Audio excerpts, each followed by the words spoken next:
On today's episode, we'll talk about dealing with the pre-shoot jitters, what to do when you come in as a B camera operator, Paddington, slow horses, and of course, the worst first day low mode Steadicam shot of all time. Just a little bit of business before we start. There may be a curse word here or there in this episode, so please listen responsibly. As always, our website, theop.io, is up and chock full of tips, tricks, and gooey operator goodness. Make sure to check out the breakdown, where the best operators in the biz explain shots they have done, the musings, where we discuss everything from quick tips to larger concepts of storytelling, the answers, the images, and so much more. I may or I may not take a break or two during this episode, but I promise that none of them will be longer than 22 seconds. Finally, if you are enjoying the podcast, please follow us, write a review, share us with your parents, and talk us up around the water cooler with your friends. So grab a beverage, sit back, and enjoy the op. Thanks for listening. Live it up, nice and quiet, and let's roll. Rolling. Victor 30 Echo, take 2. Hey, Mark. Hey, Mark. And camera set. And action. Hello and welcome back to the Op Podcast, the podcast where we talk about operating and the art of visual storytelling. I'm Dave Comides, your host, and coming to you today from airy London. I'm across the pond in Great Britain, and Airflex has been kind enough to lend me space here because it sounds better than the Chippy at Piccadilly Circus. I'm very excited today to have a great guest, great camera operator, Steadicam operator, Vince McGahon. Some of his credits, but not all by any means. Slow Horses, which I still have yet to see, but I hear amazing things about. Fantastic Beasts 2, Ready Player One, Paddington, Legend. The list goes on and on. He has been nominated for operating awards for Sherlock Holmes, A Game of Shadows, Fantastic Beasts, Stan and Ollie, and Slow Horses. And he also won the BSC Operator of the Year award for Slow Horses. Vince, thanks for being here. No, thanks for having me. Nice to meet you. So tell me, what's your story? How'd you get here? How'd you become an operator? I get to be an operator. Yeah. It's probably my own fault, I think. Not bad, huh? Well, yeah. I mean, when I came to Leeds School and I was going to go to college, I decided that I kind of wanted to do something I was interested in. There you go. Rather than, kind of a more normal kind of subject. But and I'd always been somebody who'd been interested in movies. I'd always gotten to the movies as a kid from as long as I can remember, really. Yeah. So I decided I want to try and do something like that. So I went and found a college in York, where I still live. Okay. And did a little kind of film and TV degree there, but it was very small. Yeah. And because I had no kind of real experience of anything, it was small. But as I was there, it kind of expanded into a bigger thing while I was there. So I kind of grew and grew, and I kind of did that, and then when I left there, I got a job with a local company that did, well, what do we call them then? Industrial films. People called corporate videos these days. Yeah, sure, yeah. So I did that. Actually, strangely, I was actually employed as a trainee editor. Oh, really? On video. Yeah. Everything was video then. Videotapes back then? Videotapes, yeah. I mean, at college, my first thing we ever shot at college was on half-inch black and white video. Wow. Reel to reel. Oh my gosh. Where you would go out and shoot with a little black and white camera with a cable to a man-pack recorder on your back. Oh yeah. And then you come back, put it on two spools of two reels of tape, and to edit pictures together, you had two machines. Yep. You had your record and your playback. I remember. And you had to line up. Yep. Wind it all back 10 seconds. Oh my gosh. Press play. And if you thought you were going to hit, if you thought it was going to come at the right point, you hit record on the thing and hoped that was right. And that's what we did for the first thing.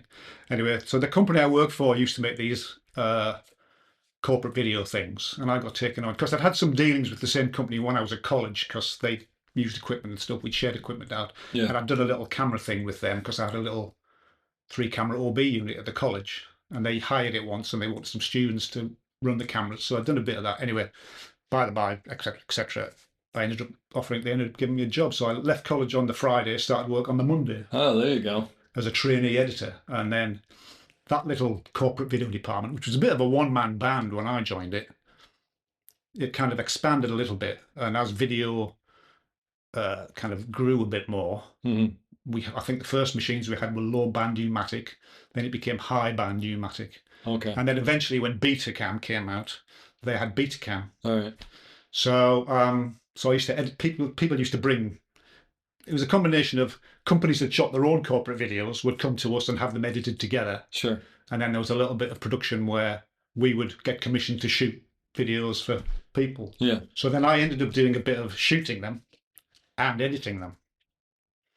So it kind of went like that, really. That's how I started that. That's great. And I did that for 4 or 5 years, and it kind of wasn't going anywhere.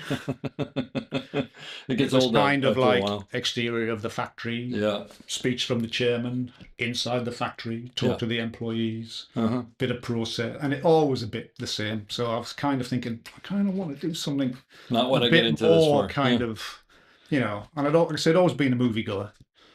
So I kind of wanted to get it, but I had no contacts and no background, no family contacts or anything. So I just kind of, but that kind of got me into it. But I did meet a few people while I was there, and then eventually went freelance.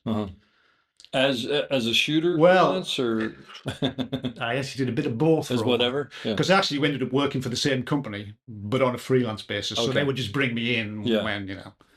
So that kind of went like that. And then eventually I realized in the big bad world that you have to decide whether you're going to be an editor or a cameraman, operator, whatever. To be taken seriously. And I thought, you know what, I actually quite enjoy being out on the road and shooting stuff. So so that's why I stuck, really. And then I met a few people and, you know, kind of did a few freelancey jobs, and then they seemed to like what I did, and it kind of built from there. But it was still the same kind of thing. Yeah. So I thought, oh, what am I going to do? Anyway, of course, at college is when I was at college is when The Shining came out. So, of course, that was the big Steadicam thing. I kept thinking, oh, that's interesting. Yeah. I've not seen that before. Yeah. So then I thought, what can I do? Do you remember seeing it? Did you understand what it was, or did you just understand this is different? And I think want I to learn did more? because I don't know what happened in the States, but when it was released here, the big film program, the big film review show that was on, the Barry Norman show that used to be on film, whatever it was. It was like a TV show that It was a reviewed TV show films. every Monday night. Usually there was like a half-hour TV show with films reviewed. That were coming out, and so when The Shining came out, the Beeb actually showed the little half-hour behind-the-scenes thing. Oh, sure. At the I think it was either before or straight after. So you got a sense of what it was all about. Then. Yeah, and that's got those great shots of Garrett running around, and So, that's really cool. So that was it. So I always kind of had this thing in the back of my mind. So I'd met 1 or 2 people working freelance as a video camera operator, and then I said to a guy who I'd met doing something who was he freelance for the Beeb, for the BBC, doing stuff, and he'd done dramas and bits and pieces. So I kind of knew he had some knowledge. So I quizzed him. I said, "What do I want to do if I find out about Steadicam?" And he went, right. What year is this? This would have been 86-ish. So it's not like there are a ton of Steadicam operators around yet. So what happened there's some, but so this guy said to me, "Well, the person you need to speak to is a guy called John Ward, who at the time was kind of Mr. UK Steadicam." I've heard of his. So he did a little bit on The Shining. No, he did Full Metal Jacket. He did Full Metal Jacket. Yeah, okay, yeah. All right. So I can't remember how now, but anyway, I ended up getting his number. Okay. So basically, he was based in London and so on and so on, and so I basically just rang him up and said, "Hi, you know, I'm interested in finding out about Steadicam." And he said, "Oh, well, if you're ever in London, come down and I'll give you a play." That's great. And I was like, "Okay." So I probably waited a week or 2, and then rang him up and said, "Oh, actually, I'm going to be in London next week." How old are you at this point? How old am I? Well, that would be early 20s. So that would be 86-ish probably. Yeah. So I'd be 36. Oh, okay. All right. So is that right? No, 26. 26. So that sounds more right. That sounds more like it, doesn't it? Yeah. Jesus. Yeah. But I hear you. But you're.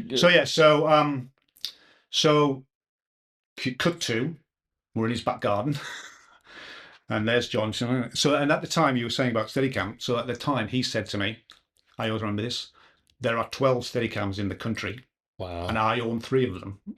And a couple were probably rental, and is there my was guess. A couple of rentals, one at PV, and there was another, I think there was another rental. So it's probably only like 5 Steadicam operators. There was a guy in Scotland, Jan Pester, who had one, and then there was probably 2, I think. Do you remember, you ever come across a Channel 4 show called Brookside, which was a bit of a soap?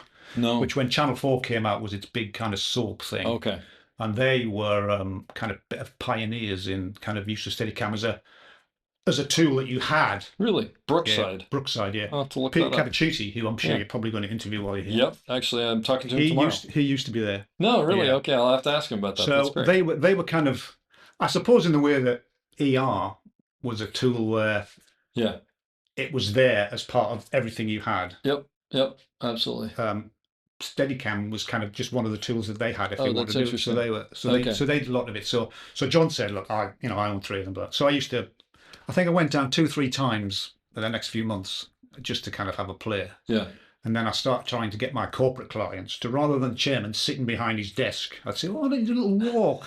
Oh, so down he would the let corridor. you borrow a Steadicam? Well, no, I Or rented from them. Yeah, I would try and rented from- persuade the people I was working Sure, for to say, "Well, let's not have him sat there. Let's Yeah. have him walk down Yeah. the corridor or walk around." And so we did a bit of that. So I managed to get some real life practice, if you want, Absolutely. through doing stuff That's like great. that. And someone else's dime. And then I think the year after that, which would have been 87, in fact it was 87, because I recently found the bill where the National Film School here started doing short courses, and they ran a Steadicam short course, a workshop for a week, which originally John was going to run, but at the last minute he bailed because I think he got offered a job and he took him away, so he didn't do it. And an operator called Nigel Curtin, who was one of the operators that John used to use one of John's rigs all the time. Okay. He ran that course, so I did that workshop for a week. Oh, that's great. And there was about, I think that would have been 87, so that would have been, and then there's about, I can't remember, it was probably a dozen maybe at most guys on it, one of whom was Peter Robertson. Oh, yeah, So I think out of all the people on that thing, there's only me and him who kind of continued it through, really. Yeah. Oh, wow.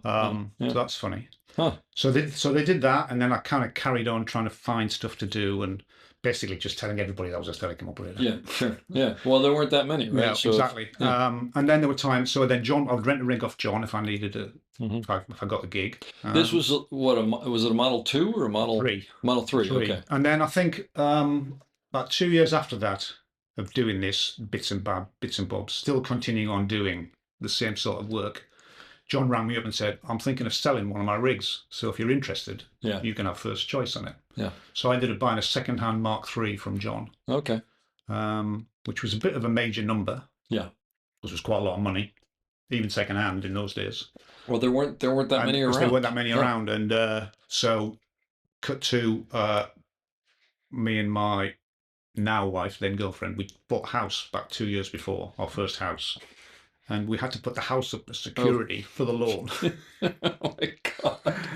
Which, of course, I'll be ever eternally grateful to her for, because I kind of thinking there has to be that moment where you're like, going to does happen. this really make sense? Does this really make sense to do this? But you got to believe in yourself to do something. So basically that's what happened. So, and again, like I said, I recently was having a big clear out of masses of old paperwork in the attic, and found the invoice from the short course, the National Film School, and the invoice from John for the Steadicam. Do you remember what you paid for it? Do you mind me asking?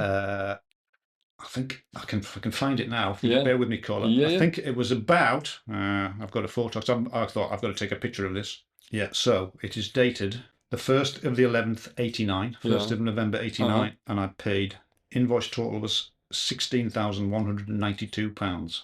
Oh, that's actually less than I would have thought it was. That was for an arm vest and... That's an arm vest and a sled. I'm not sure what the exchange rate was, so I'm not sure about American dollars, but that's less than I would have thought. And the arm and the Still vest... a lot of money. And the arm and the vest were, John said, were the ones that he rented out. One of the pair that he rented out to aliens to use... For the guns. For the guns. Oh, that's great. Oh, how cool. Oh, that's I mean, the vest had been completely rebuilt. No, but still, it's a piece of history. The pads and everything had rotted. Oh, that's great.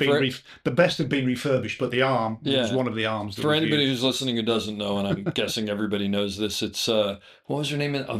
Vasquez, I think, was the name of the woman. Vasquez and somebody else. But they wore actual vests and arms, and they had like guns mounted on them, right?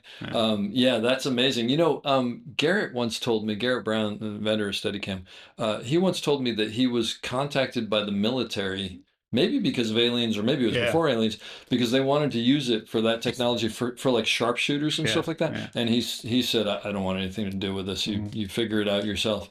But that's really cool. Yes. That's very cool. So that's kind of when I started. So then obviously I now had a rig, and physically having the rig yourself meant that I could practice a bit. But whatever. Yeah, exactly. Well, you could get better at it. I mean, and then just wearing it more often, and even if just with a brick on it, Yep. And so, how many Steadicam operators do you think were in England at the time? I don't know. I mean, just a handful. Still a handful. I mean, there's still people doing it. Yeah. But like I said, there wasn't very many rigs around. That was the problem. Sure. You have to go to Panavision to run. Okay. Panavision, I think did Panavision have one or two? I can't remember. Yeah. But it's a long time ago. Yeah. So the course was in '87, and I bought the rig in '89. So let me ask you a question. Back then, how did you get the word out that you were a Steadicam operator? Because it's not like you had just the went internet. through. You just call people on the phone. The knowledge and any kind of film related magazines you could find, and Yeah. you would just find lists of production companies and just call them and send them, send do a mail shot, and do whatever, and interesting. anything you could really. Yep. And then there was a couple, and then just it kind of slowly started a little bit to be a bit more work, and then a local company that did commercials, they got in touch, and I did a couple of little commercials for them, Mm-hmm. and just bits and pieces. I mean, and this time as well, it was. I was starting to do film as well, which of course I'd never had really any real experience of, but I'd also done, because I realised, I thought, I can't just do video all the time, especially if I want to get into doing drama and I got a to narrative. get a film camera on here some point. So I thought, all right, okay. So what I did was I did another short course at the film school, which was like a film familiarisation. Oh, just to video learn the basics. So you got the basics, and you got knowledge of handling film, and they explain what everybody, better. And so, of course, I'd been on a few jobs where I realised all of this. And so that was that really. Yeah. And then just eventually it kind of picked up just doing odds and sods. I'd get a day on a little drama perhaps, or Mm-hmm. I mean even the commercials. I did a few commercials, but still not that many. Yeah. And then where did we go from there? How did it transition? I don't really know how it transitioned. It just slowly. It did slowly. Sure. It was a very slow process. Yeah. And then eventually. You meet somebody who quite likes what you did, and then they get a break, and then they ask you to do another job, and so on. And so now, were you doing conventional operating back then? Those as well? I mean, I still did the corporate video things a little bit, which was conventional generally. Yeah, but not dramatic stuff. But not dramatic stuff. But then, as you do more and more dailies and things, occasionally they would say, "Oh, we're just going to pop off a quick shot. You just jump on that camera, or we're going to rip this camera off the Steadicam and just jump on, and will you just operate it?" So that's how that kind of stuff. Yeah, so you really came into operating through Steadicam. Through Steadicam, yeah. I mean, I'd obviously been operating before, where I'd lit and operated all these corporate videos and things, but it was the dramatic operating, the narrative side, was more a little bit through. A little sidestep through doing Steadicam, where once they figured out that you kind of had an idea of how to frame things and react to what was happening and so on. So how long from getting your Steadicam until you got to the point where you could go on a set and feel confident that you could do what they needed you to do? Oh, well, that still working. I still have days like that. Don't we all? So then it became more and more I did more and more TV dramas, and then I had picked up a few pop videos and stuff like that, and it just kind of slowly built up, really. Yeah. And then I did a long stint as a freelance on a soap, a soap in here, it's still going, a soap called Emmerdale, which was just one of those ones that's like General just keeps Hospital, going on and on and on and on. And I fell in with them a little bit. They were, I mean, they run like 5 episodes a week, and they have 2 units constantly shooting. 5 episodes? They have 2 units side by side shooting all the time. It's an hour-long show? No, 25, well, it's like half-hour slot. Half hour, okay, gotcha. And, wow. So, and is that the kind of thing that you'd be on full-time, or they just pull, no, I'd just be in for dailies, because it was all kind of, that was made by Yorkshire Television, and it was all crewed by their internal staff, really. Okay. So but occasionally they'd have things where they wanted extras to come in, and they had a little bit of a budget for extras to come in, and then because they carried their own cranes as well, they had little mini Swiss hot dog crane, I think it was called. They had them, which were owned by the company, but then I had one director who wanted to have Steadicam for something, and I think my wife, who was then a script supervisor, well, she wasn't my wife then, but she was now. Yeah. She was a script supervisor. She'd been doing a bit of Emmerdale, and they went, "Oh, your brother doesn't," and she said, "No." So I got a call, and I went to see them, and I did a couple of Steadicam things, and then one of the directors I met while I was doing those days, he became a big fan of Steadicam, and that kind of continued on, really. And at one stage, I was doing like 3 days a week, Oh, that's great. But that's where you learn. Yeah, absolutely. I mean, they shoot 20-odd pages a day, But in most of it's walk and talks and stuff. Lots of walk and talks, a bit around. But the other thing is, it's all cabled as well. Oh, geez, Yeah. it's video. So it's all video, so it's all cabled. Wow, that's rough. So, you know, and I remember doing some very long walk and talks and things, and I've got enough cable. Someone's just coiling out the cable as you're going, oh boy. Yeah, so oh there's, boy. you know, there's lots of big, complicated, relatively complicated stuff for what it was. Yeah. But of course, you know, they're doing 20 odd pages a day. I mean, more in the studio, but on location, it would easily be 15 to 20 pages a day. Oh my gosh, this is a factory. And so Yeah. you're thinking, you know, well, and of course you live and die by it, don't you? Because if you don't, they don't finish the days because you're messing about and you haven't got the thing, then you're You're not elbowed gonna and come you're not, back. and you're not asked back. Yep. So luckily, I Yeah. kind of got on okay with that, That's great. and just that's a very quick learning. It probably is the kind of thing also where, Mm. and I don't mean this in a bad way, but if they're doing that kind of page count, they're probably not looking for perfection either. They're looking for good stuff, but if there's a slight problem or this or that, so as you're Yeah. learning, that's probably a very so good it's very place good. Yeah. to be. I mean, it's like my thing was I did these horrible rap videos early on, and I didn't even think anybody was paying attention. Yeah. They didn't care as long as it moved and it was cool. So I learned how to move the rig, you know, there. And you could do And no I did wrong. my first ever crane step off on that show as well. Oh wow! Which I don't think they allow anymore. They do it occasionally, but there's just no reason And to it was funny because I was listening recently to the Garrett interview that you did. Oh, and he was talking for about Tiffin. and he was talking about the Bound for Glory thing with a step off the crane. like a 1 foot. I mean, it's basically it was the first step. On this the platform on the Swiss Cine Jib. The one hot that they dog? carried, I you think the talking dolly about, was yeah. called, the basic was called a hot dog, but the Cine Jib had a platform. It's like an octagonal platform frame in the with a bazooka post in the middle, with an operator seat off that. Oh yeah. So it was probably only 2 foot wide at most. Just enough for your feet. Just enough for my feet. Yeah. And we did the first crane stuff I did was that, and it was basically me pressed up against the bazooka with the lightest of the other operators To hold you. sat on the seat with his arms around my waist or my legs, so enough so he didn't get in the way of the sled. Yeah.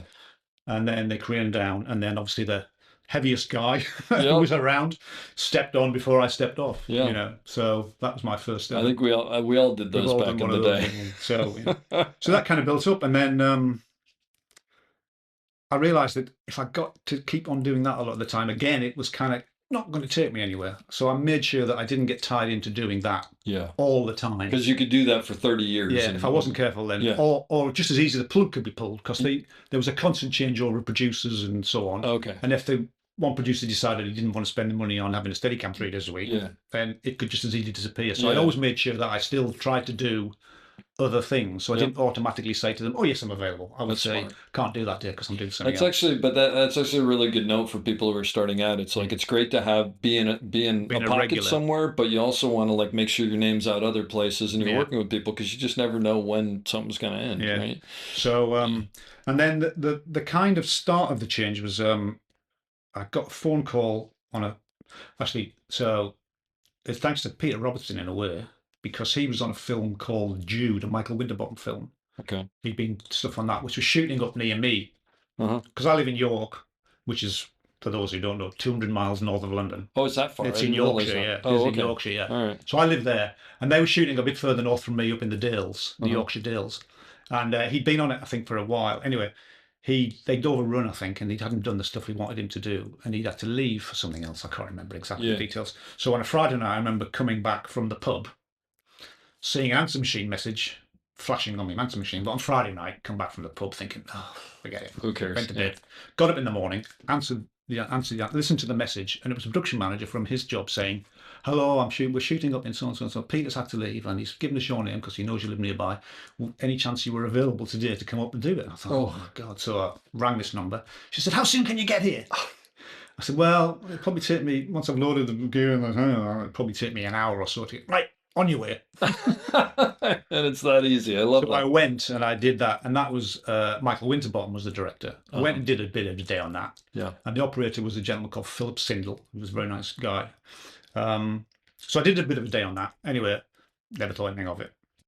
And then continued on doing the TV drama stuff. Met a first AD on another TV drama. And then by the time, we'll talk about what, 96 it would have been, summer of 96, then got a phone call. I can't remember the time difference between doing that day and getting this phone call. Got a phone call, Michael Winterbottom's doing a film.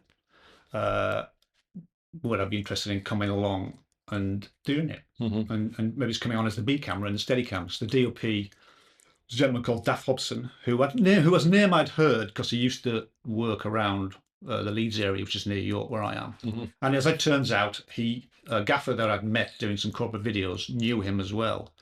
So anyway, by the by, my name had appeared from the first AD on one of the TV drama who was going to do this film with Michael Winterbottom. And kind of one of those things of... Yeah. They heard it from enough people. Enough. So anyway, so I got this phone call, ended up doing that. So that was the first film that I did. Yeah. And you were the from B start to camera finish, and I was the B camera yeah. steadicam because Daff, the DOP, operated himself. Oh, okay. Yeah. Yeah. So so that kind of started from there. So that was a film called Welcome to Sarajevo. Oh yeah. Oh, I remember that which movie. was which was 2 weeks in Sarajevo. Wow. Which was only about 6 months after the war had finished. Yeah.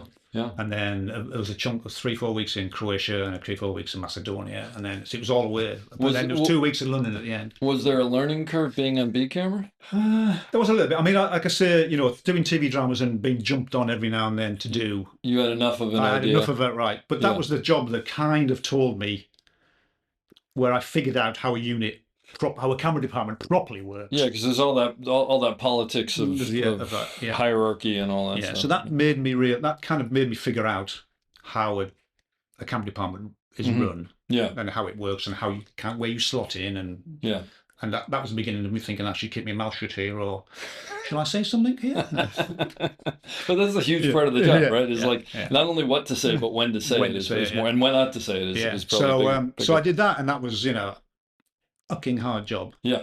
It's a tough job. Because of the locations, or because of... Bit of everything, really. I mean, Michael's I think his background was in editor, so he likes lots of material. So there's lots of coverage, and it was just the conditions and where we were. We shot 14 days on the trot in Sarajevo itself. Wow. Because that was we were only allowed to do that. Oh. I think it was financed by Channel 4, and Channel 4 said, you don't want to go there. Yeah. But Michael said, well, we've got to go there because it's in the title. Sarajevo. So we went there, and we had mines specialists who would be going around checking the locations for mines. Wow, so it was that. Oh my God. Because like I say, it was still only 5-6 months after the book finished in that area. Wow.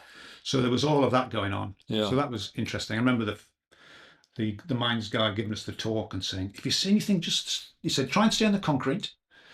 And if you're on any grassed areas, first of all, check that we have checked them. Yeah. And even if we have checked them, still keep your eyes open. And if you see anything fin-like sticking out of the ground, you better just come and tell. Oh my God. So there's a lot of that went on anyway. That's such a film business mentality also, because anybody else would think of that and go, what are we doing here? This is crazy. So that was, and that was film, that's 35. That was a movie cam compact. Okay. Oh, yeah. Wonderful camera to fly. A nice, good, easy camera to fly, good, solid flying camera. Absolutely. So, yeah. So that was my first kind of film that I did all the way through from start to finish. Yeah. I kind of went. And then I'm assuming you did B camera for a while, and then I did B camera, and I did. Yeah, I was back to doing dailies a lot, obviously, but then slowly calls kept coming in, and I did a bit more B camera. I worked with Daff again quite a lot because we got on very well, and there was a few days on Welcome to Sarajevo where I did A camera because he was ill a couple of days, and he just said, you're going to have to do it. Yeah. So I did that. So that gave me straight away, I was into, all right, this is another deal here. Yeah. All right. And I've got to listen to this, and not listen to that, but listen to this and pay attention to this bit. And I might have to talk to the actors a bit more. Yeah. But then Daffo, and I did a few more jobs with him after that as well, where he, when we came back and I kind of never ever thought I would ever get to be an air camera operator. I thought I'd seen air camera operators do stuff. I'm thinking, because you didn't want to, or you just didn't feel like you had the... I just thought I didn't quite have the thing, Oh, okay. I thought, this is not quite, I'm happy doing the Steadicam and kind of being told what to do. Yeah. But I remember Daff talking to me one day, and he was saying, well, you should move on and do a bit more regular operating and blah, blah, blah. And I said, yeah, but it's not quite the same. He said, well, what you have to remember is, which is, I always remember, he said, the thing is, when you're there doing the Steadicam shot, you are the A-camera operator. Oh, yeah. And I went, oh... Yeah, you're probably right. Well, and I think there's a weird thing, like when you have the rig on, there's something people do sort of listen to you and makes you're the expert of there, and so you do. So so I kind of went from there, and then again, I just it kind of, I say balloon's not the right word, but it expanded from there just through your name becoming known, really. Yeah. You know, still, as we still say, you know, it's a business where it's kind of still who you meet, and usually by accident. Yeah. And if you get on well with somebody and you get asked back, and then your name gets passed around and so on and so on. No question about So I did do that's when I kind of started doing more features than, the balance went into doing more features than doing, say, TV drama. Uh-huh. And I worked for quite a lot of DPs who operated themselves because they wanted to become Steadicam. And I think that's more the norm here than it is in the States, right? A lot of DPs operate themselves. I mean, there's still a mix. Maybe there's still a mix, but that was also in the days when DOPs came out. So the BBC, where the standard for a TV drama was.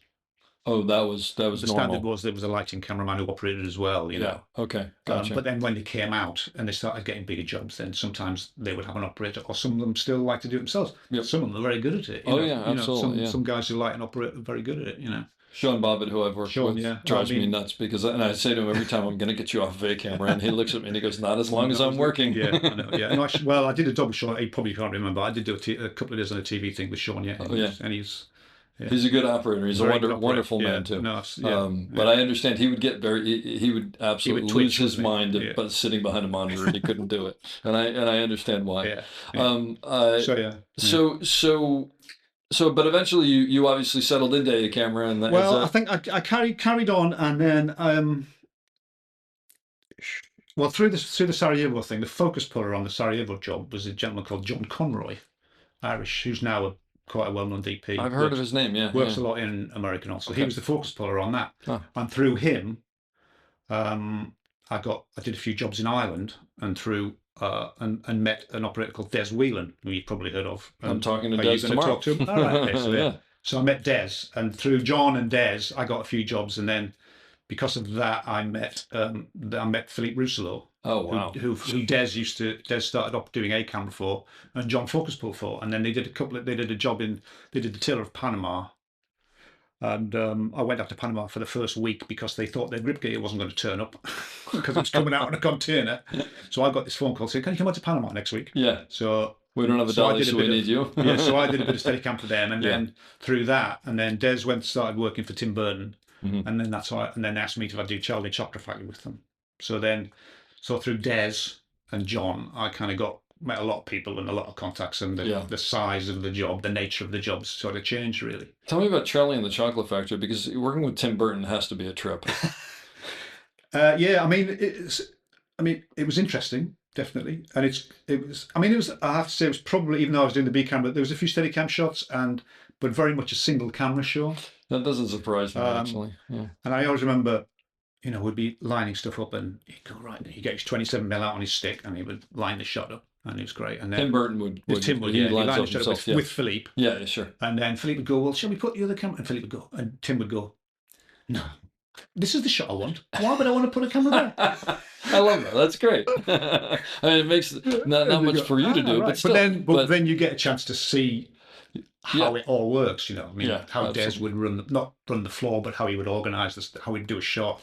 We did those crane work, so I saw how. Well, you're learning from the best there. Exactly. So I saw all that. And you go, right. So with Des, I did more jobs with Philippe, and then when we did Sherlock Holmes on the first one, that was with Des, and I did the B camera, and then when we did the second one, Des wasn't available, so Philippe asked me to do the A camera. Wow.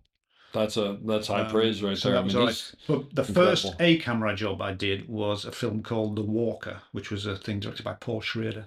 Oh, okay. Which was, I'd done a film a few years before called Stormbreaker, where I'd been the B camera operator with, and the A camera had been Philip Sindel, who had way back had done the original Jude thing. So I'd done various things with Phil as well. Like Shakespeare in Love, did Dailies on Shakespeare in Love with Phil. Oh, that's right, you did Shakespeare in Love. Okay. So again, Phil, another one who helped me out massively. And then on the DP on Stormbreak was a gentleman called Chris Seeger, very nice guy, ex-BBC, who was kind of used to operating himself, liked to operate, but since he left the B, but started doing more features, and then it had an operator to do stuff. And we ended up doing quite a lot of Steadicam on that. It was like a kid's spy movie. I don't know if you probably may have heard of it. so we ended up doing lots of Steadicam, and I got on really well with him. And then I did a few other little things with him, second unity things with him. And then he said, rang me up one day, he said, I've got this little film, 6-7 week film, Paul Schrader, and it's going to be pretty much single camera. Do you want to do the A camera? And I went, yeah. So I did that. So when was it overwhelming to be the only camera in the A camera operator, or what was the head it was game? all right because Chris was there and was very supportive. Yeah. And there was no aggro. It's a good way to And it was move very up. laid back. Yeah. And it was an amazing cast with Woody Harrelson was the lead. Oh, wow. Who'd been in Welcome to Sarajevo, ironically. Oh, okay. So you knew him already. That's good. And then it was Kristen Scott Thomas, Uh-huh. Lauren Bacall, Wow. Lily Tomlin. And it was like, oh my God. Yeah, these are big. These are exactly. But no, it was all very calm, very laid back. Paul Schrader was very nice. He knew exactly kind of what he wanted to do, and it was all very straightforward. And then we had a few second camera days where they have a big game of cards and stuff like that. So we had a few second camera days, but it was primarily single camera, and that was the one where I kind of that gives you the confidence. That gives right? me the I can do confidence this. to go. Yeah. I probably can have a go. Did you enjoy it? I did, and actually, when people say to me, "So, what's the most enjoyable job you've ever done?" Actually, that's still one of the ones that comes to mind. That's great. Only because it was the first proper full A camera job that I did, where I was the one that people looked at and said, "Is that best there, or is that best there? And should we go that way, and should we go left here or right there, or do I need to stand here?" And so there's a lot of, and then you learn how to talk to the actors. And so let me ask you about that, because I think that's one of the biggest things. I think it's one of the biggest things as far as being a camera operator. Well, how do you decide who? I mean, everybody's different, right? Yeah. And so there's some actors who need a lot. There's some actors who don't need much. There's some actors who don't want anything. Yeah. How do you just decide try and figure that out? I mean, you just have to kind of start reading the room as soon as you can and see how they behave. And I mean, I just generally try, if possible, to give them as little instruction as possible. Is what my kind of thing is. Yeah. And obviously there are times when you say, just turn a little bit quicker, or can we have a bit of banana around there, or stuff like that. But if I'll try not to, well, interfere is not the right word, but you know what I mean. I'll try and let them do their thing. Yeah. And obviously then you quite soon figure out the ones that are quite happy for you to give them instructions, the ones that you can give them instructions and it won't make any difference. And and the ones that like to know the shot size, stuff like that. Do you ask them what they? Sometimes try I to find do. out what they want. Sometimes, but then. It's an impossible thing to have an answer to, because they're all different. Absolutely. And so a lot of it's just watching and paying attention. Watching and paying attention. Well, that's the thing you learn as a B camera. Absolutely. Is you watch and you pay attention. Yeah. Because the worst thing about B camera is them going, being B camera, steady cameras, when they go, all right, we're going to do steady cam next. Where's Vince? And they go, oh, he's on the truck. Yeah. Or whatever. So you learn. Don't be on the truck. Don't be. I mean, there are times when you know you can be on the truck, and it's not going to make any difference. No, absolutely. But there are times when you think, no, I need to be around here just to keep my eye on what's going on and how they're doing stuff, and does he like that? There's that, and like you were saying, and you mentioned it. I mean, there's that thing of, for younger operators, if you're the B camera operator, you're not doing anything. Sit and watch the A camera operator, just because. And what I've always found, when someone told me this early on, is that you'll learn a lot more in your career from watching people fail than you will from succeeding, because succeeding doesn't always look like something, but failing does. It's when you're going, when somebody goes, no, we can't do it like that. Why not? Well, because if he goes there, then that blocks that. And then you make a little mental note again. And I suppose also doing lots of dailies as a Steadicam, you figure out how to be a bit of a chameleon and fit in as quickly as you can as to what's happening on the day. Yeah, absolutely. You think, all right, they don't like that, or and you go, you might frame something, and they go, no, we want more headroom, or we want less headroom, or we don't like that. And so and I think that's what held me in good stead, is that you just kind of you learn to. You're forced to, right? You read the room as quickly as you possibly can, just to go, when you're on a day call and you go in, do you immediately go to the A camera operator and go, what kind of headroom do you like? What do I need to know about the actors? I mean, I probably used to. I probably don't do so much now. In fact, I mean, I don't do very many dailies anymore. But that's just when the way it's gone. When I did, I mean, I guess it would depend on if I knew him, if I knew the operator or not. Sure. Then Or sometimes it depends how quickly the day got going, and sometimes you don't get a chance. So this is the train just straight into it, and it's like, whoa. Yeah, we've all been there. Yeah, it's go, like, Steadicam's up, and you're just and you're off to the races. Okay, yeah. So yeah. So that was it. Yeah. So that was my first thing, and that's kind of what gave me a bit of the confidence to go, well, actually, maybe I can do this A-camera thing, you know. Yeah. And then, like I say, then Philippe gave me a break to be A-camera for him when Des wasn't available. What an amazing person to have great. a break and, with. And he was fantastic, and he's a lovely bloke, and he's brilliant at what he does. He's amazing at what he does. And he'll soon tell you if he doesn't think it's right, but he'll just say, and even if he has, like we all have moments where we go, and he has one of those we all have these crazy moments. At the end of the day, he'll always say, thanks very much, see you tomorrow. That's wonderful. So you can't ask for more than that. I mean, reality is in the heat of the moment, things go however they go. So you never pulled focus? No. So did it? What's your relationship? Well, now is different. But when you were coming up, what was your relationship like with the focus pullers? Well, like I said, because I'd done those couple of the familiarization with film courses where there were some focus pullers were on those courses who were kind of showing us the ropes kind of thing. And then being on a few jobs where you would turn up, I'd kind of just figured out, I thought, this is where he fits into the picture. Yeah. And when we did Welcome to Sarajevo, and I saw John basically kind of running the camera floor, if you like, I thought, right, okay. And I just learned to talk. We just learned to speak to each other and say, this is the plan. As far as I'm aware, this is the plan for the shot, and we'll be trying to be here for that. And that's kind of what I still stick to, is really talk to the focus puller as much as possible about communicate about what the plan might be. Yep. And obviously, it may go wrong here or it may go wrong there, but this is what we're aiming to do. Yeah. And that's kind of still how I try and do. I mean, the biggest thing now, of course, is the change from film to digital. Is that more often than not, they're not stood next to you.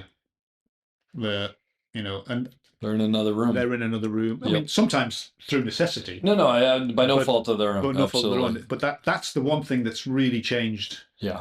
In that respect, is that you suddenly find yourself with nobody immediately to talk to. Exactly. I'm going to go left. Yeah. No. And again, by no fault of their own, they have to be 2 inches from a monitor because the focus is so critical. I have zero idea how they do what they do. It's I mean, it's a video game, and I don't mean that in a negative way. I mean that in an I don't understand it way. Unbelievable skill that they've redeveloped really from film. Now, starting out as a Steadicam operator and then becoming B camera operator, A camera operator, and working with a dolly grip.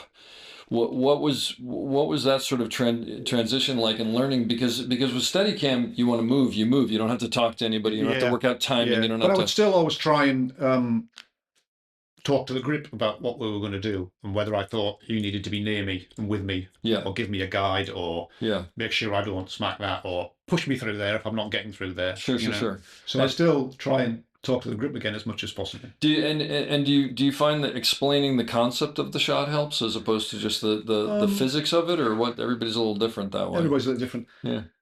Yeah, the concept of what you're trying to achieve is usually. But I mean, as you know, if it's a good dolly grip, you'll have paid attention to the blocking and where we're at, and then we'll have said what we're going to do. We're going to do a board. We're going to do we're going to track, or what method are we going to use to do this? I mean, always rely on your grip to get you out of the shit if need be. So actually, you bring up a good point. So let's say you show up on a show for a day call, or you're starting a show with a dolly grip you don't know.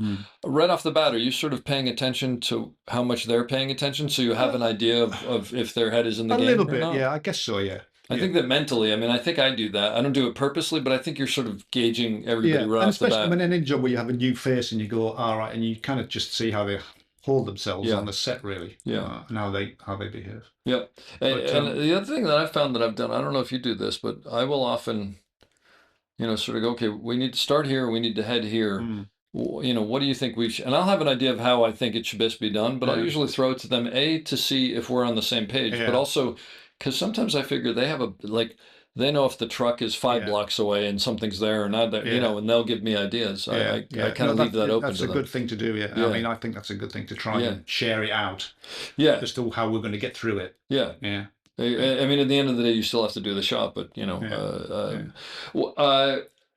would still sometimes say, I didn't like that. Can we do it more can we be slower there and a bit quicker there? Sure. You know. Well, you're constantly refining, so, right? so there's all those and you know, and like I say, a good dolly grip will help you out with that all the time. Or they'll say, no, but if we go too quick there, I can't stop there because of, you know. And those are the best. You know, you'll say something, blah, blah, blah, and they'll go, I'm happy to do that, but there's no way she's going to sit down there, so I think I should hold off. And if you're smart, you go, go for that. Oh, yeah, good point.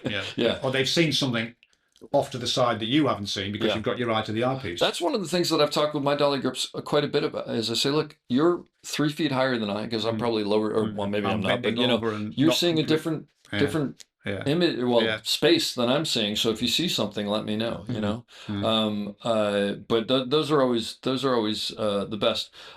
Have you ever had a shot that it just completely tanked and you couldn't get it, or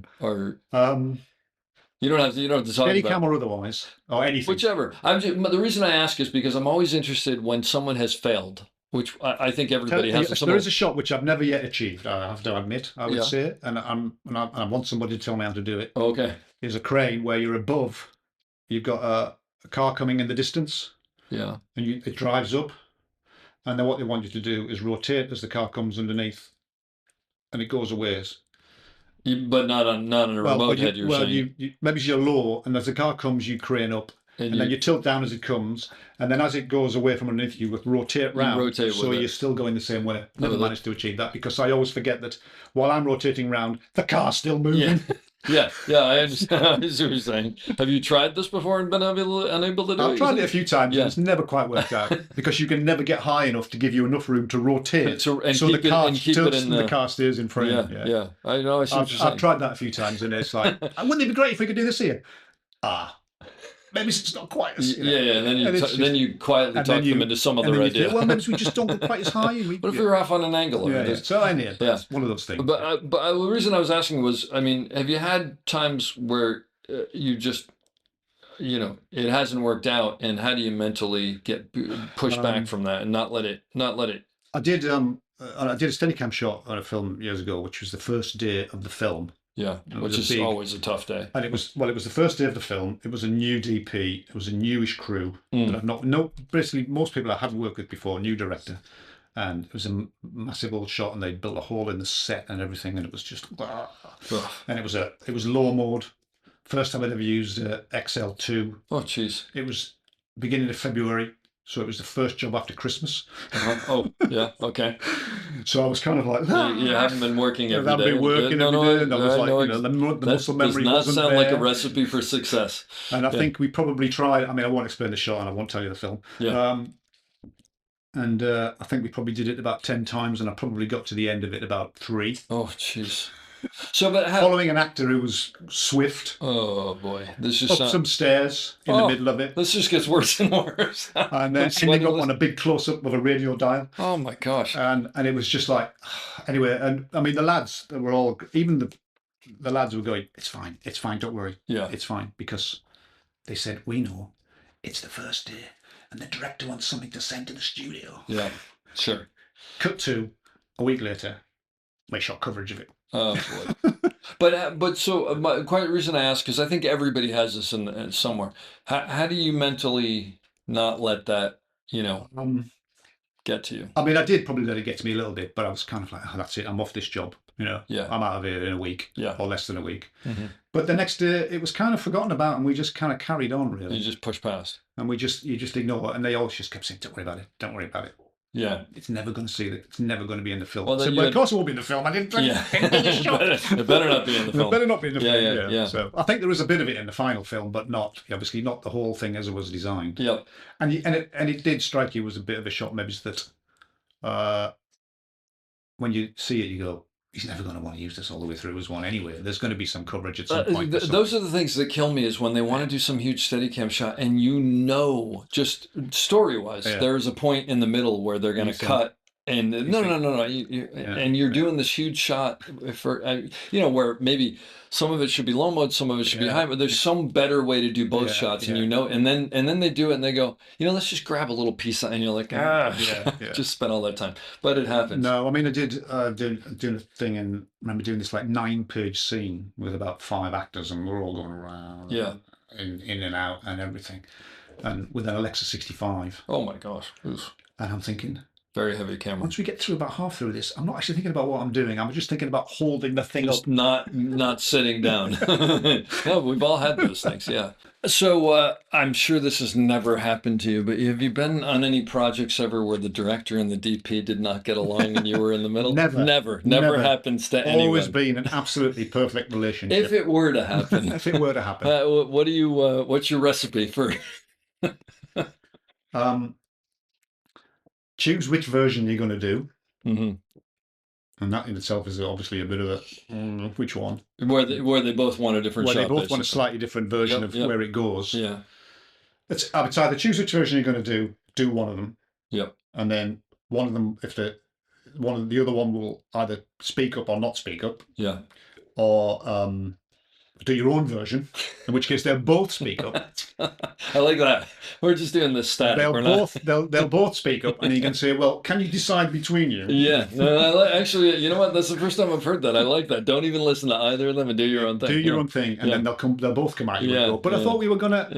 Don't we want to be? And but you said, and I said, and then I have occasionally, and if I've known both the DP and the director, and I've worked with them before, I have sometimes just said, "You two have a chat first. Let me listen, and then tell me which one you want to do." Yeah.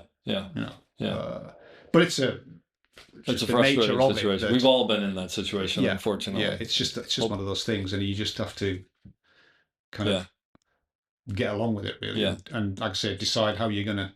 It'll depend on how part of the relationship. If it was completely new people to me, then that's the hardest. If you don't know either of them, obviously, if you know the director, you can speak to him straight away. And if you know the DP well, you can talk to them. Yeah. If you don't know either of them, maybe to do your own thing. You flip a coin or do your own thing. No, this is a static shot. Do your own version of it, and then they'll either like it or they'll not like it. Why is the camera on a sandbag in the corner? Why are you framing him like that? What about how do you work with the first AD? When you're the A camera operator, I should say.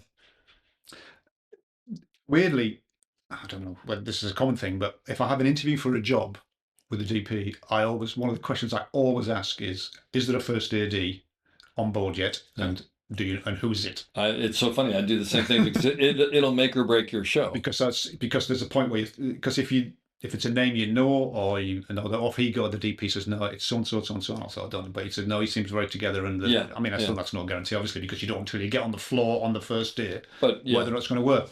No, I just try and impart as much information to them as we can, and obviously, like everybody, if they've paid attention to what the blocking is and so on, and people have discussed coverage, then you sort of get on with them and keep them a bit informed, or if there's anything about them, they'll see what's going on, whether it's progressing to a point where they can get into a rehearsal or a second team thing, as soon as.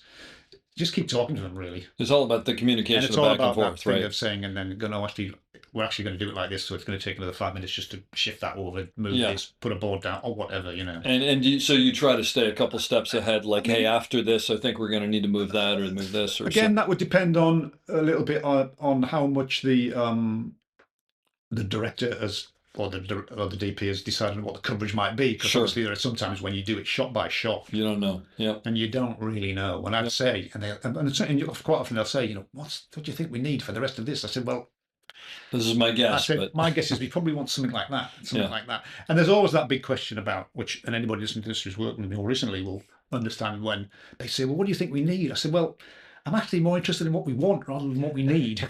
I like that. There's a DP I work with named John Lindley, who's a very good friend of mine. He's an excellent DP. And he came up to me once and he goes, we finished the day. AD came up to me and said, we got 32 setups today. And John looked at me and he goes, no discussion of whether any of them were any good, but because if we get 40 tomorrow, it'll be a better day. Yeah. But they have a different game to play. I know, and I just can't. So I kind of. My other thing that people listening to this have worked with me recently will also hear me say quite a lot is you can't shoot too many shots you're not going to use. I like that very much. Yeah, no, because sometimes you just go, we've covered this a million times. What else do you need? Angles. Can we not just move on to doing this if you really think you need that? Then but it's not for me to say in the end what the coverage is. But I don't mind spouting up and saying, do we really need this? Don't you want a more interest? Is it more better? Or more so, didn't we just get that? Yeah. So there's a lot for me. So there's a bit of that. I mean, in the end, depending on what system you're working to. I mean, the American system was much more where if I'm right, is that the DP is much more involved in what the coverage is with the director. The classical, whereas in the UK, it's always been a bit more operator-director relationship, and the DP's in there, but it's but they're all different. And sometimes, the director will come on and say, "I want to do this, I want to do this, I want to do this," and you work. Or they'll give you the list, right? They'll give you a list, or they'll work, So even if they're shots, you think. You just do them because that's what you're there to do. Ultimately, you're there to serve what they want to do. Sure. But I still reserve the right to spout up, even if they go, "What? No way, we're going to do that." and as long as you're prepared to not be offended by what they say in reaction to your ideas, then that's fine. That's just part of what it is, isn't it? Absolutely. No, 100%. Have you worked on many shows where you can go either way? Either you worked on it, thought this is going to be horrible, and then it turns out really well, or vice versa. It turns out both. Absolutely. You can never completely tell. It's interesting, ultimately, right? what it's going to be like.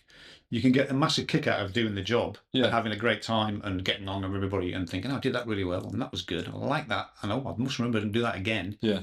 And then you see it and it's like, what happened? That wasn't very good, was it? I find that usually it goes that way more than you think. You think it was terrible and it comes out great, because that's a little harder to pull off.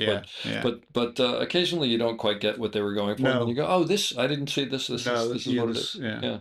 What do you do during rehearsals? You personally, as the operator. I don't know what what we seem to do here now is we have a director-actor rehearsal, which generally I'm not invited to. Yes, it's a 50-50 depending on the show and the director.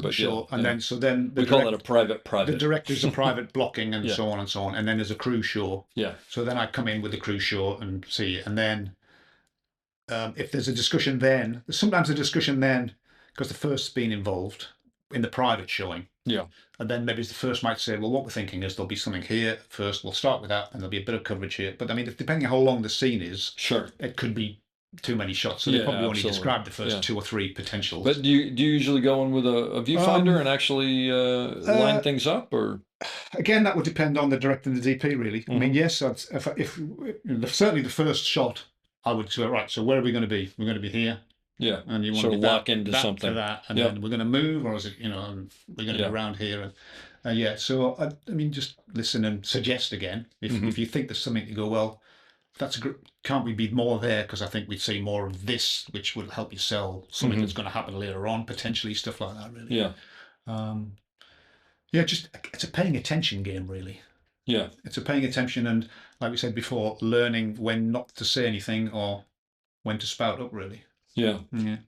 And again, it all depends on the people, because there's some people I work with that I just go in and I say nothing because I know it's got to come from there first, and then I'll help mold it. And there's some people that I know that they're waiting for me to go, well, I think this should be great, and so it's you got to be a chameleon, really, to fit into both of those things. And then you don't want to upset the DP by suggesting something that he doesn't want to light. If you have an idea for a shot, do you always just go straight to the DP and quietly? Again, that would depend on the relationship you have with them. If they're both ones you've worked with before. So it comes down to the relationship. I would quite happily just say, well, what about this? Or that? And if it's not, and if they seem fairly confident that's what they want to do, then I'll go along with that, probably. Yeah. But still, like I say, I always reserve the right to spout up if I think I want to spout up. I'd be told off. Yeah. What about working with the boom operator? Well, I mean, again, it's another thing. The boom operator, the standby art director, and props guys, they're the kind of ones that... What was the second one? The boom operator? The standby art director. Standby art... We don't have... Oh, no, we have... So the standby art director in this country is like the representative of the production designer who's immediately on the floor. Oh, interesting. We don't really... Well, I mean, we have the set... We have... There's sort of like there's the set...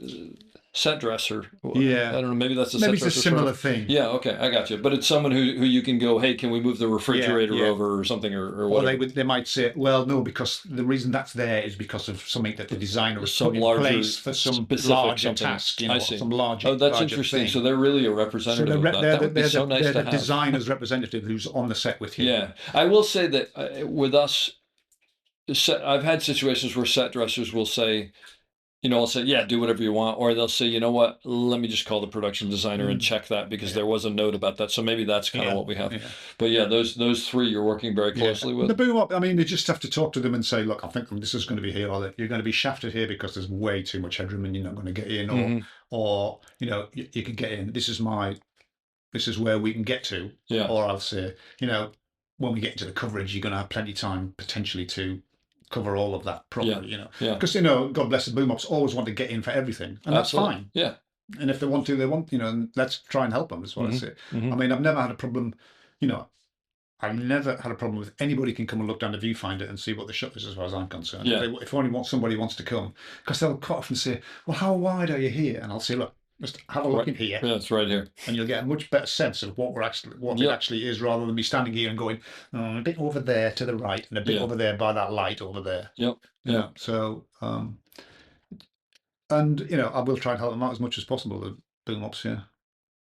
Yeah, and it's funny because it's one of those things that at the beginning of a job, especially the first couple of rehearsals, I'll usually, if the boom operator's not there or they're not paying attention, I know I'm in trouble. But if they're there and then the second that it finishes, they're looking at a piece of glass or something, I go, okay, I'm going to be all right. The half of my job is taken care of there. Because the thing that drives me nuts more than anything is when we get into the first take and the boom operator says, well, how am I going to keep out of that glass or something? It's like, well, where were you during the rehearsal? Like that's while we were in the boards and tracking in front of the glass. Yeah. That's doing a little showing you where to move. I mean, I can't even remember. Thankfully, I've gotten to the point where the people I'm working with, I can't even remember the last time, but it has happened in the past. What one of your favorite projects that you've worked on? You have a favorite or one of them? No. Okay. No, that's true. I mean, like I say, the Walker always is one that comes to mind. Mainly because that's right. That was because it was my first A-camera job. I mean, recently, Slow Horses has been amazing because I've done. Tell me about that. What's Gary Oldman like? He's great. He seems like. He's great. He's one of those actors who. I sort of feel like if I met Gary Oldman, I wouldn't know who he is because he's such a complete chameleon in everything that he does. I haven't seen Slow Horses, but I'm so excited to because everybody says it's great. No, he's great, and he knows what to. He's very good for the camera. He knows what the camera does, and he'll. He's aware. He's aware. Yeah. And sometimes he might say, how close you're coming in, and where are we going to go to on this, and so on. Is he open? Is he open to the needs of what you have? Yeah. No, there are times when I'll say, look, we need to get you a bit further around here, or he's very. But he understands he's kind of on that. Yeah. Those are the best actors who understand. Look, I've got to do what I've got to do. Occasionally, there's times where he's going, I don't want to look there because I'm not looking at the right thing, and I'll say, fine. Where do you want to look? Yeah. But by the way, that's actually a good tip for any people starting out is when an actor says that, you don't go, but I need you, because you're going to lose that battle. And even if you win that battle, you're going to lose that battle because it's not going to go well. Yeah, no, he's good. He's great for camera. I was just talking to, what was I talking to yesterday? Oh, Gary Patterson. And he told me something which is so funny because so many people have done it. It's that thing where you say to an actor, hey, can you, if you can, when you come up here, if you could just turn 3/4 when you hit this mark, I can see past you to see this, or something or other. And they go and they do it, and the director, cut. Why you turn 3/4? And they go, well, he told me to do. And you go, no, I didn't. What I meant was. That's exactly right. But I think everybody, if you've worked long enough, you've done that. So Slow Horses has been great. I mean, I'm in I think, when did we start doing it? We shooting the first series in November 2020, in the middle of COVID. When we started going back to work. I have to tell you, someone just talked about working in COVID with the masks and everything. I have the trouble first believing series. that we did that because it seems like such a long time ago. And it was so crazy. And I remember when we went back first, we were getting tested 8 times a week. Yeah, we got tested. Once every morning. We got tested every day. We were Monday through Friday, and then 3 times on the weekend or something crazy. no, we It never. was No, crazy. we But never this was literally like the first thing Right, back. They didn't yeah. know, you know. Yeah. But it's crazy. And actually, weirdly, there are times, I probably shouldn't say this, there are times when I kind of wish we could go back to those times, because when we started doing it, we had a thing where we were in one of the sets, which was probably one of the smallest sets we'd ever been in, Yeah. for Slow Horses, and like an underground basement thing. And the first had, he had a regime of, right, this department goes in there, does their bit. This department goes in, does their bit. And obviously there's come some overlap time. It wasn't chaos. And it wasn't. Nowadays, there seems to be much more of, as soon as cut's called, the whole set's descended on by everybody resetting and da-da. And I know they've got to do their thing. Absolutely. But there are times when you just think, no, I just want that. Yeah. Or by the way, you want to fix something or tweak something, and you're just like, if everybody just waits 2 seconds, I just just go in and. But there are a couple directors I know who especially because it's digital now, specifically will not cut because they don't want, and that drives me nuts too. But I understand it on some level because they don't want the circus to come in and this and that and the other. Yeah, I know. It's kind of amazing, right? So I kind of it was weird at first because you had a mask on and the crew, you didn't really know what they looked like. Yep. Because they all had that was strange, right? And then we came to series 2 where the restrictions lifted a bit and people slowly started to take their masks off. Yeah. Going, oh, you look like that. I thought you were totally different. No, but it was fascinating how much information your mouth puts into your personality. Yeah. So that's interesting. Yeah. So I kind of weirdly. For the wrong reasons. No, you missed that thing that brought. I do understand it brought that. A certain kind of rediscipline of they've got to do that. They've got to do that. And then, but of course, generally speaking, I would still have to be there. Sure.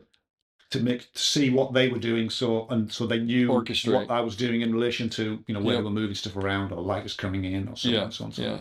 Well, but I think hearing it, what it reminds me of is I think if you're like me, you sort of miss the way that it was when we were shooting film, because in a weird way, when you were shooting film, it was a little more, it wasn't as much of a free for all. And I don't know quite why. No, I know. I don't know. I will say this, that when we used to shoot film, the feeling of something going through the camera, and it was like, there was this understanding something important was happening because you were actually like, you were expending something. Yeah. There was only so much film, and I think that there was just a different atmosphere on set than there is now, which is, well, we can go again and we can keep going, and no, there's definitely a lot. It's changed a lot. Yeah, do you still get nervous at the beginning of a job?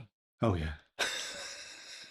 What is it? Is it the same nervous you used to be, or is it a different nervous, or what? It's a kind of am I still going to be able to do what they want me to do, sort of thing. Like there's a shot out there I can't pull off. There's something. Yeah, you get sniffs of things that might want to happen. I'm thinking, how are we going to do that then? Yeah. Yeah. Doesn't mean I've just been on recce's for when I'm going to start. And what's a recce? Where everybody goes and looks at locations and talks about tech recce. We call them scouts. Scouts, we call them recce's. Recce's. Okay. Yeah. So when after the director's been on their recce's and the designer's been and everybody, and then they have like a tech recce with like the rest of the people, I would go then. That's great. We never get to do that. Yeah, I would go on the tech recce's. I don't. Because of various things. I've missed a few of these, but but then over a 20-week odd shoot, a lot of it's going to change anyway. Sure. No, absolutely. But at least it gives you an idea. And then there's been a couple of shots, and you're thinking, oh, how are I going to do this? And you think, actually, that one's never going to happen. You don't even think about it because you're never going to get. Once they figure out how much it's going to cost to do, that's never going to happen. Or this will be green screen because they'll never do it that way. Or the chances are this location is going to get lost anyway by the time we get to. This is for the next show you're doing. Yeah. And how many episodes is that? 6. Yeah. Now, what kind of hours do you work here? It varies. So if you're doing feature hours, generally it's a 12-hour day or a 10-hour continuous. 12-hour with lunch or 10-hour without? 12 hours with a lunch or 10-hour continuous. And when you say 10-hour continuous, but they can't go past, there's no way they can go past 10? No, they can do more. But as long as you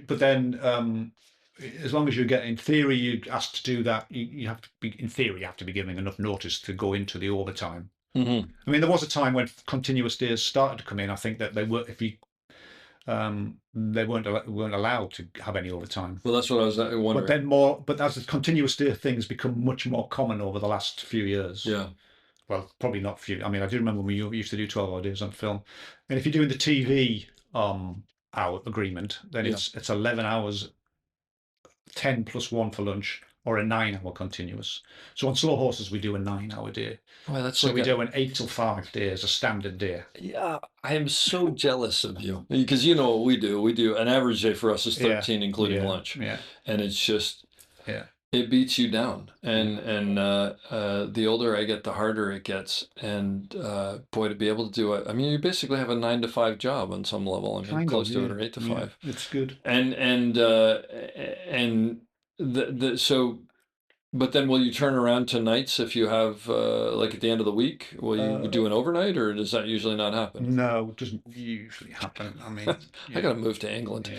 That's just It's funny. I fantastic. remember when we did Ready Player One, and I was doing the V camera with Mitch, and Mitch Dubin. Oh, you were with Mitch Dubin. He did the A camera. Oh, of course, I did the B camera, yeah. And well, before we started, I had a couple of phone calls, transatlantic phone calls with the American line producer who was coming over. There was like an English line producer, production manager, and then there was an American one. Sure. And I had a few phones like that, and I remember saying, he said to me, "People keep telling me about this 10-hour day thing. What's that?" And I said, "Well, it's, you start work. That's where you have 3 more hours. 10 hours, and then you go home at a kind of more reasonable time. And Yes, everybody's. It's pretty simple. And he said, "Oh, well, Stephen likes to work 12 hours." And I said, "Well, that's fine, whatever." I said, "But I just sort of say that when you come over, a few people probably," he said, "Well, I've been mentioned a few times." So when he came over, and we started shooting, I think we were in the second or the third. Well, for the first 2 weeks, actually, I did the A camera because Mitch was on another job. Oh, it was and over. my last phone call before they came over, I spoke to him in the States, and then at the end we'd been talking for about 40 minutes or something about what's going to go on, and it's Stephen and how he likes to work and all of that, the whole thing, and he said to me, "All right, great, that's great. Well, I'll see you. I'm coming over in a couple of weeks, so I'll see you then." He said, "Oh yeah, one more thing." He said, "Yeah. By the way, did you know Mitch isn't available for the first 2 weeks because he's something? So you're going to be doing the A camera." And I was like, I love it. I love that. That's the by the way. Yeah. And I went, phone goes down. I'm thinking, "Have I just been thrown to the lines?" Yeah. How was working with Spielberg? But he was great. Yeah.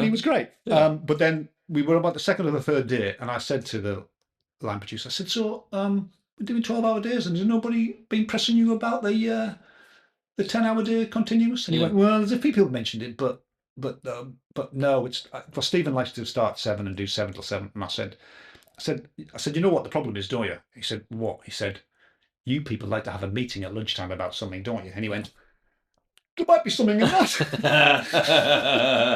That's the secret. Oh wow! Hey, Mitch is a great operator, great. So I did the first 2 weeks, and then Mitch finished his other job and came on board, and then I did the B camera for the rest of it. Yeah, that's fantastic. But what was working with Spielberg like? It was great. I mean, I have to say that I've never come across anybody with such a brilliant way of just blocking a scene and composing the shot. Really, actually, it's so funny that you said that. The decision making is his just blocking is just unbelievable. I mean, his blocking in his movies, I don't know where it comes from, and now you're telling me it comes from him. But it's amazing.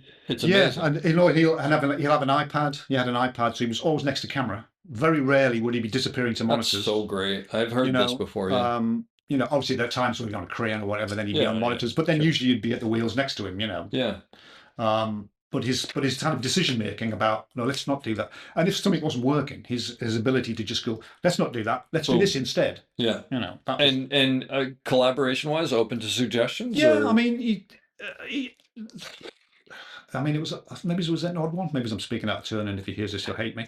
I mean, I think maybe in another job he may have been a bit more prepped in terms of the coverage, but I think because for 7 weeks before we started shooting live action, they shot a lot of motion capture. So while we were shooting the live action, he was constantly disappearing off to the motion capture post suite to block in stuff. So sometimes, I think he was sometimes occupied with that. So sometimes when we blocked stuff out, a lot of it was kind of just on the day with the actors. And, and that's great. So I was I wasn't surprised, but I thought there'd be a little bit more where he'd come with a definite story things I wanted to do. But maybe, like you said, maybe because that's a new. But I think on that job, I mean, another job it could have been completely different. Yeah, but, But we would block a scene out, and then Janusz would say, "Oh, I need so and so just because I've got to do this and I've got to do that." So Stephen would disappear off to the motion capture suite, and he'd be doing things, and then he'd come back and we'd shoot. So that was it. And like I say, his ability to just go, "Yeah, that's great," or "Actually, I don't like that. That's not quite working how I wanted. Let's change it and let's do this instead." That's there great. wasn't any dithering about. It would Yeah. just go, let's do this instead. That's amazing. And because he was next to you, you know, you would occasionally have like pan more left, be more headroom, and all of that. Yeah, so, of course, you know, yeah. which you would get anyway. Also, but by the way, it seems to me if Steven Yeah. Spielberg's telling you that, you go, okay, I'll pan left. I'll do that. But So that was good. So having him next to camera a lot was Sure. just great. Yeah. But I would look, stepping in for a camera that you have for a big director that you haven't worked with would be one thing, but it seems like it's even more to step in for Mitch Dubin, who's been working with him for so And long. also, I didn't right? actually meet Stephen until we did a couple of days of what we call pre-shoot days. Yeah. So we did a couple of days of that where there was a, what do they call? I can't remember what it's called now. It was like a hybrid of, it was a little bit of a set with an actor in a motion capture suit. Yeah. It was when we were doing recreations of The Shining stuff in the middle. Okay. All right. Yeah. And that was the first day that I met him. Wow. I mean, because I'd come straight from another job and we're going straight onto it before. I never really got a chance to meet I tried to meet Janusz before and the timings didn't work out. And so I didn't really meet Janusz until like a couple of days of prep that I had at the studio. Uh-huh. And then, but Stephen was always in the motion capture suite. So then they came over to shoot these little bits of stuff. That's thrown right into the big leagues there. I mean, That's great. I have to say it's probably one of the weirdest experiences I've ever had because it being The Shining, which was, of course, was the thing that Oh yeah, that's right. Oh, I didn't got think me about into that. Steadicam, Yeah, thinking, I'm recreating. so we're it. recreating the bit in the bathroom in 237, and there's a Mhm. little bath set and a back wall, and most of it's green, but there's a girl coming out of the thing, Yeah. and then there's one of the characters in a big motion capture suit, Right. With by the way, Steven Spielberg. with Stephen so it's next just like, to me. This is And I'm thinking, What's going so here we are. So I'm standing here in Leavesden in the studio, That's great. recreating scenes from The Shining Yeah. with Steven Spielberg next to me, who calls me Mitch a few times, obviously. Well, that's because that's what he's used to. That's high praise. Right That's there. fine. Yeah. And then, so that was the first bit in the morning. And then in the afternoon, they've built, there's a little flattage, which is the lift doors that the blood comes out of. Oh, the blood. Yeah. And then they've got these twins that they've got as the twins that they've been training and who spoke in perfect harmony and everything. Wow. So we're lining up this shot of the twins in front of the doors, who are going to say, come and play with us, Danny. Yeah. So I'm there and I've got my eye to the viewfinder and I'm thinking, something weird going on here. And I realise that Stephen's not stood next to me with his iPad. Oh. And I'm thinking, what's going on? Anyway, so I look up and off to my right, just off to the side of the set, is Stephen with his camera taking pictures on his iPhone. Okay. And I'm thinking, this is odd. That's a little. So I look around behind me, and behind me is Kubrick's wife and brother-in-law, who was his producer. They're stood behind me watching what's going on. Wow. And I'm going, this is just too weird. This is just too weird. That's great. What a cool story. This is just too weird. Oh, that's fantastic. And what were they jazzed that this was going on? I think they thought it was great. You know, Oh, that's but it really was just neat. like, this is just insane. Yeah, but that's surreal. This is melting my head. Yeah. That's surreal. Wow. Since you were talking about motion capture, I want to talk to you about you did Paddington. Visual Paddington. Yeah. So I'm assuming the bear was completely CGI. Yeah. So when you're shooting, is there something in its place, or are you kind of guessing where? Yeah. it No. is, We had a stand-in, a small person stand-in, just to frame up on, frame up on and do some rehearsals with. Okay. And then so we would do some reference takes with them. Okay. And then there was various Paddington kind of models. Yeah. You mean real kind of real like 3D world. bear. An actual at the correct height, and they would occasionally be put in as references as well for these effects.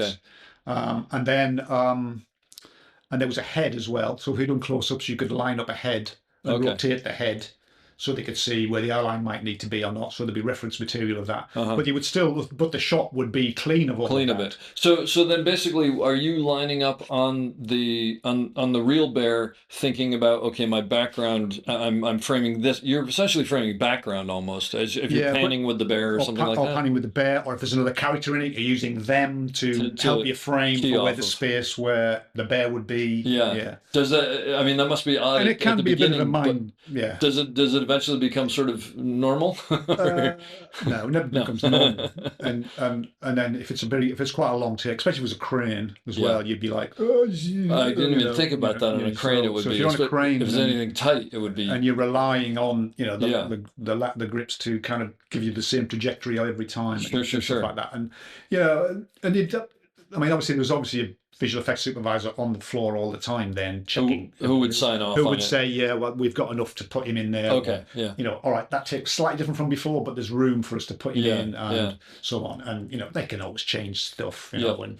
we had a head that would rotate with it. You know, do you want to see one eye or two eyes, or should he be looking there, or should he be looking over there? And then are the people in the scenes doing lines with someone off camera who's reading the lines? What did we do for that? I can't remember, to be honest. I think quite often Paul, the director, read the lines.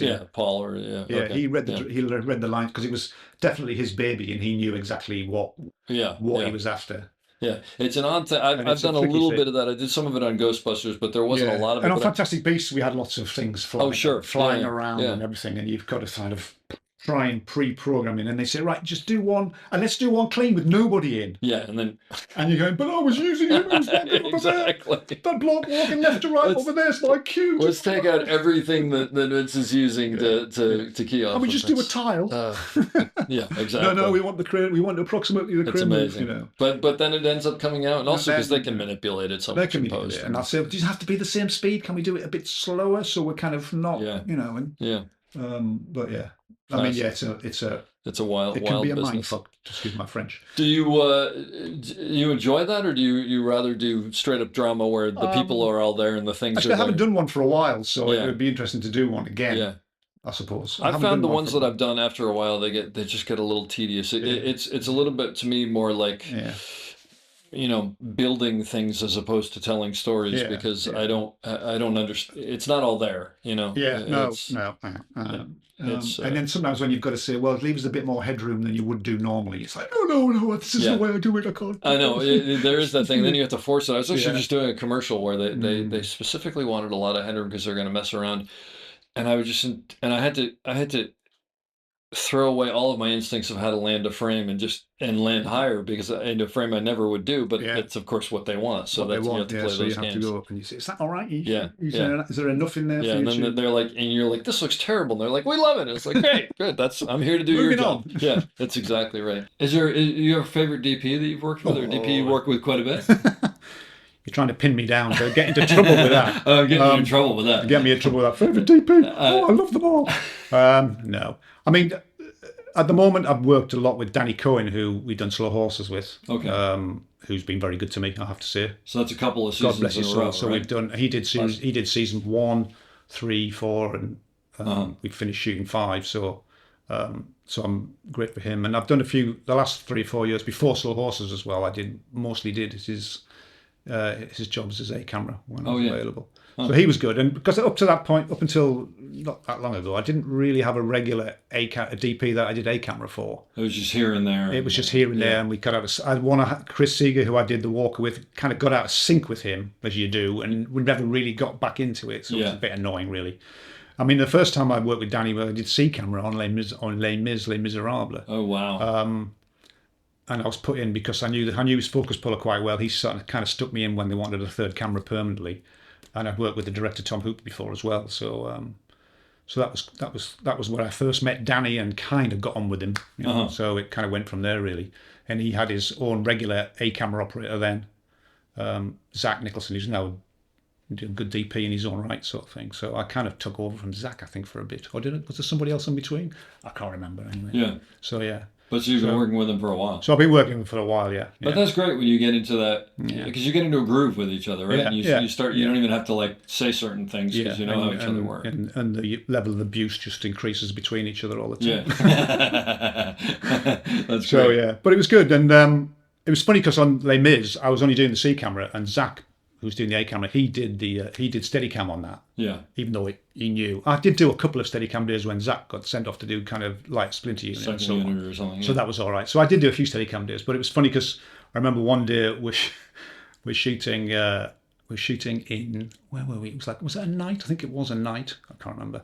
Shooting, and there's a steadicam shot where we've got Hugh Jackman barreling out of this church towards them, singing, of course, and.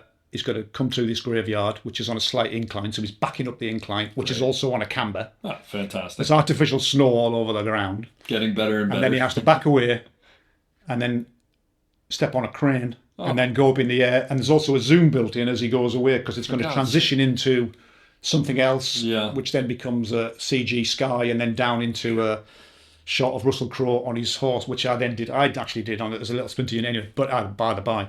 So anyway, but also the crane, where the graveyard ends, where the crane, where he has to get on the crane, there's like a 30-foot drop to a car park. Oh, boy. And they've built a tower and a platform to put the crane on, and the crane sits on the edge of the thing like that. Yeah. And he has to back up and get onto it. Eesh. I mean, it was just like murderous, and That's a lot going on. and of course he's singing live as well, because in Les Mis the actors sang live. They recorded it live. Yeah, yeah. Wow, I didn't realize that. So it was all that. So we're doing this thing, and we watched it through, and I was thinking, bloody hell, oh God. And Zach said, Oh, you're standing behind the monitors. well, I was in the graveyard, Yeah. hid behind a tombstone on the 12 to on 1. a long lens. Okay, on the 12 to 1, trying to get a little profile of, can keep Zach out. Doing the you know. easy work. Yeah, as he backs up and on the Yeah. and the whips are pulling him and everything, and then they kind of rehearsed it a couple of times, I think, and anyway, Zach said, Vince, he said, "You got any tips?" I said, "Why are you asking me?" He said, "Well, you've done this sort of thing before." I said, "Well, my advice is get somebody else to do it."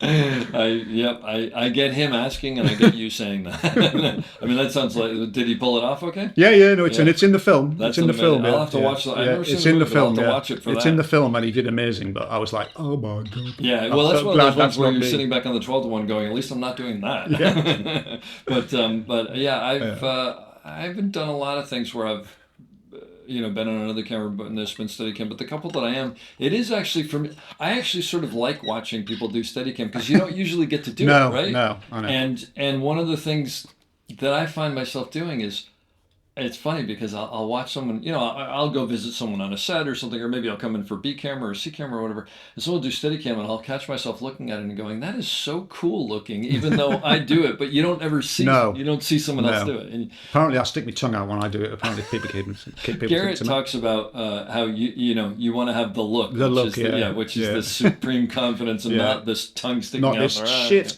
Yeah, exactly. But he's pretty classic at that. Yeah. Well, listen, this has been fantastic. Thank you so much. There's so much great information here. I'm going to leave you with the question that I leave everybody with. Advice that you have for someone getting into the business now, or advice that you wish you had when you were younger on how to succeed. Oh, how to succeed? I don't know. I mean, it's a case. You have to be persistent, I guess, really, and just keep plugging away, because if you really want to do it, in the way that I was lucky that I found that John Ward just didn't say, well, who are you, sort of thing. He just said, go come down and have a play. That you meet somebody, or you've got to just plug away till you find somebody or something that will give you that thing that takes you to the next stage, if you like. Because it's never going to be quick. It has to be you have to build it up. Be persistent, really, and be nice to people.